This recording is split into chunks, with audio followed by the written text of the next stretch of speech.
Hi, this is Leigh Ambergy, stampically.com. I'm a Stampin' Up! Demonstrator in Mentor, Ohio, and thank you for joining me today. What I'm going to share with you is one of the cards that was made at a recent Christmas card class. And it's so cute. I mean, I'm calling it the, the Santa card, but it's just so easy to make. And I just love this. So I'm going to be making a couple more of these, sending them to my great nieces. I have 4 great nieces, all under the age of 8. I think the twins are the oldest, and I think they just turned 8.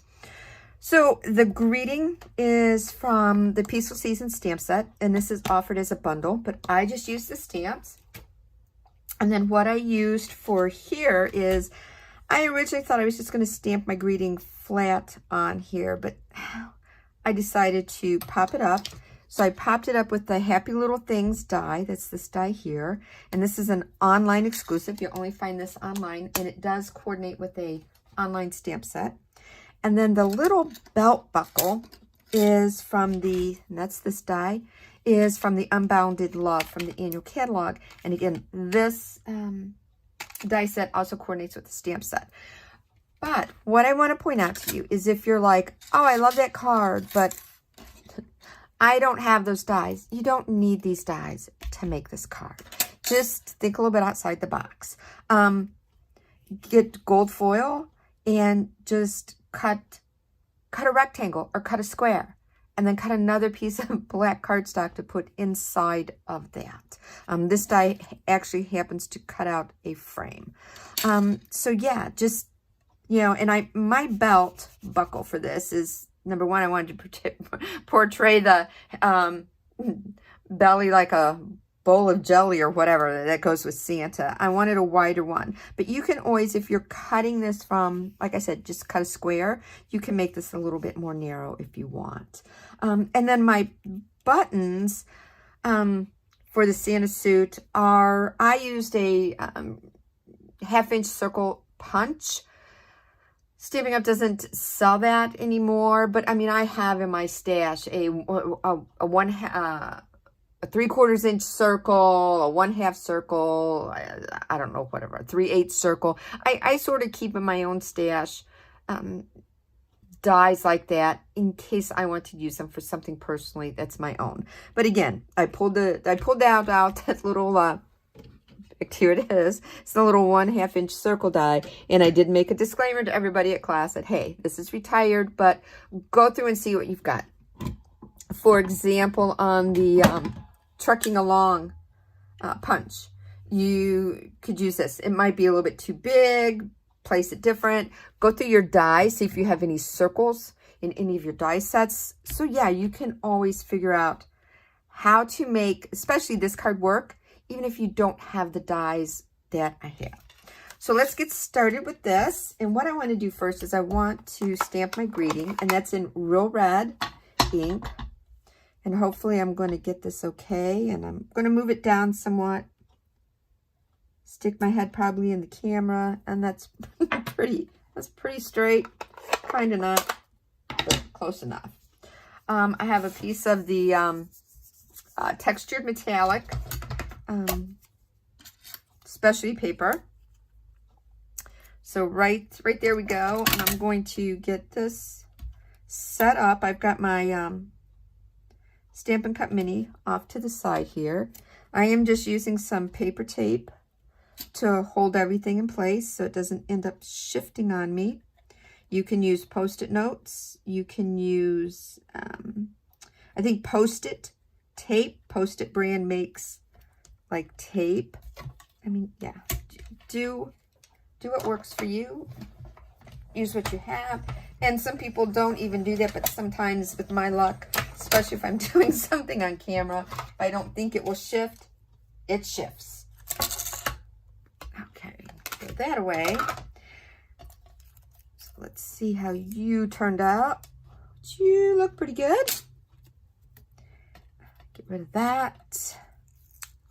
And my tape is still good, so I'm just sticking it. Now this, like I said, remember I said this cuts out the like frame. But with this die set, a lot of the images cut out a frame, but then you've also got like the inside piece. So I only want that. That's all I want. I'm just going to throw this in my little container over here where I throw scraps and things like that to maybe fish out and use later. The card base is 4 1/4 by 11. And I have difficulty just folding over cardstock this this long. For some reason, I struggle. I get it all wompy and everything's all weird on it. So I am just going to, I made a small score line. So there we go. Burnish that with a bone folder. And now all we're going to do is layer our pieces parts. So I have my liquid adhesive. And you can use your tape runner. You can use whatever you prefer. And this is our Tombow liquid adhesive. That is this. I just happen to put it in these very fine tip bottles I found online. I just sometimes am all thumbs with this glue, and this way for very small pieces, it works for me. And I am a firm believer in doing what works for you. Just because I do something one way and it works for me, doesn't mean it's going to work for you. All right, now I want to make sure that I leave myself a room for a button at the bottom and like 2 buttons at the top. When I first made this card, I kept putting this belt, this black cardstock in a sense, in the middle. And then I really couldn't get, I could only get 2 buttons on, and it was like, oh, you idiot, just move it, just move the belt down. And I've got some black dimensionals, and actually right here, all I have is like 2, what I'm going to call scrap pieces of dimensional left on here.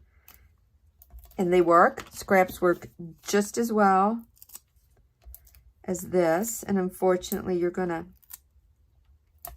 have to sit here and watch me peel the backing off all these dimensionals. And I am sorry, I apologize.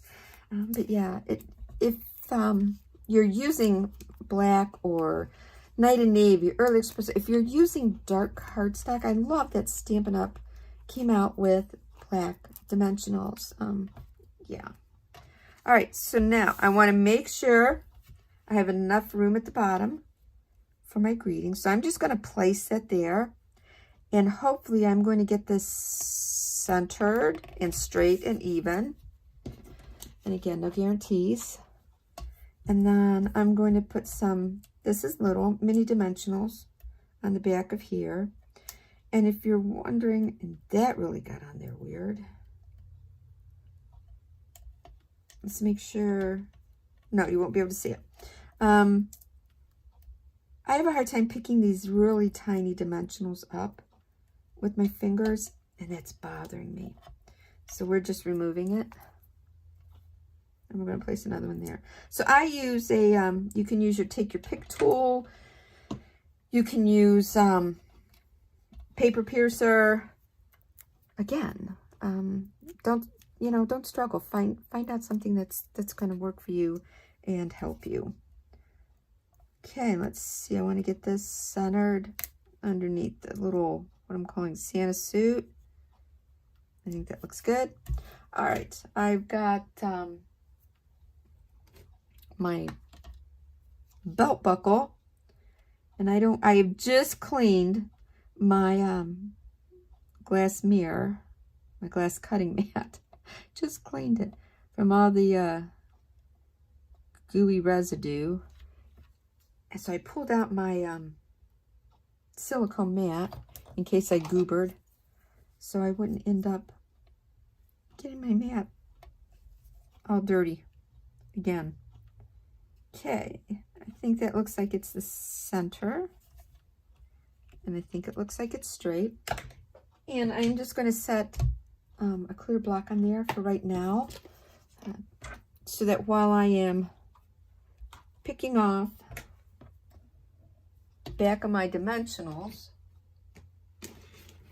on my little buttons, and I've picked those up with my tweezers. because again, my fingers don't, sometimes my fingers don't work too good.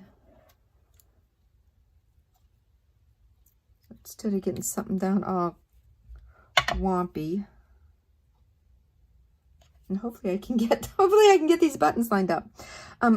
All of the dimensions and all of the products used for this card will be on my blog post, Stamp with Leigh. So if you are watching this from my YouTube channel, there is a link in the description box. Just click on more to open up that description box, and there will be a link that will take you to this blog post that will have a listing of all of the products that I've used and also the dimensions for this card. So, I mean, that's it. And we're done. So it's so simple, and it is so cute. Yeah, cute little fun Christmas card to send to anyone of any age. So thank you so much for stopping by. I appreciate it. I appreciate your support. Have a wonderful day. Bye.